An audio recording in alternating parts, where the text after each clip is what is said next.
Hello guys, welcome back to my channel. In this video we are going to start or maybe continue the last topic that we did before.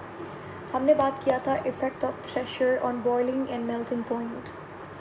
अब यहाँ पर you need to make sure कि आपने part 1 देखा है. Part 1 के अंदर मैंने आपको एक्सप्लेन किया था कि किस तरीके से हाई प्रेशर बॉइलिंग पॉइंट को इंक्रीज़ करता है, किस तरीके से high pressure in case of water और आइस मेल्टिंग पॉइंट को डिक्रीज़ करता है. ये दोनों पॉइंट्स हमने केसेस देख लिए थे. बट अब क्योंकि यहाँ पे हमने बात किया था सॉलिड और लिक्विड के रिवर्सिबल रिएक्शन को देखा था और उसके बाद हमने कहा था कि अच्छा यहाँ पे जो है वो रिएक्शन फॉरवर्ड जा रहा है और मेल्टिंग पॉइंट डिक्रीज़ हो रहा है. लेकिन ये था वाटर के केस में. क्योंकि वाटर एक ऐसा वाहिद लिक्विड है जो कि एक एक्सेप्शन है. जनरली क्या होता है, in solids the volume is minimum. Liquids के अंदर volume is intermediate, while in gases the volume is maximum volume होता है गैसेस के अंदर. लेकिन वाटर के केस में ऐसा नहीं होता. थोड़ा सा एनॉमलस बिहेवियर है वाटर का. It's an exception where ice जो कि सॉलिड फॉर्म है वाटर का, उसका वॉल्यूम कम होने के बजाय ज़्यादा होता है as compare to the liquid water. तो इस केस में क्या होगा कि जब आप प्रेशर बढ़ाओगे तो मेल्टिंग पॉइंट डिक्रीज़ होगा. लेकिन ये यहाँ तक हमारी बात हो चुकी थी. अगर आपको डिटेल में समझना है कि ये मैंने अभी क्या बात बोली, नहीं समझ आया, तो make sure you watch that video out.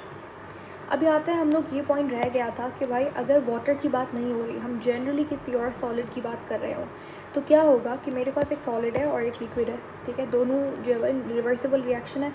Solid liquid में कन्वर्ट हो रहा है, लिक्विड सॉलिड में. अब यहाँ पे मैंने देखा कि अच्छा सॉलिड का ये आपको गिवन होगा कि वॉल्यूम आपको गिवन होगा, वॉल्यूम या फिर नंबर ऑफ मोल्स.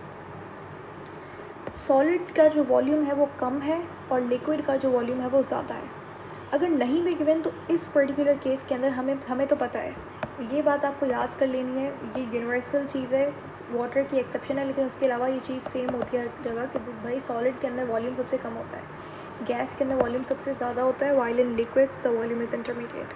तो ये अगर नहीं भी गिवन होगा यहाँ पे तो आपको समझ जाना चाहिए कि अच्छा सॉलिड है तो वॉल्यूम कम होगा, लिक्विड है वॉल्यूम ज़्यादा होगा. अब मुझे बताओ रिएक्शन जो है, अगर अब इस पर ठीक है कि रिएक्शन हो रहा था, मैंने इस पर प्रेशर दिया. अब हायर प्रेशर पे क्या होगा, इक्विलिब्रियम डिस्टर्ब होगा.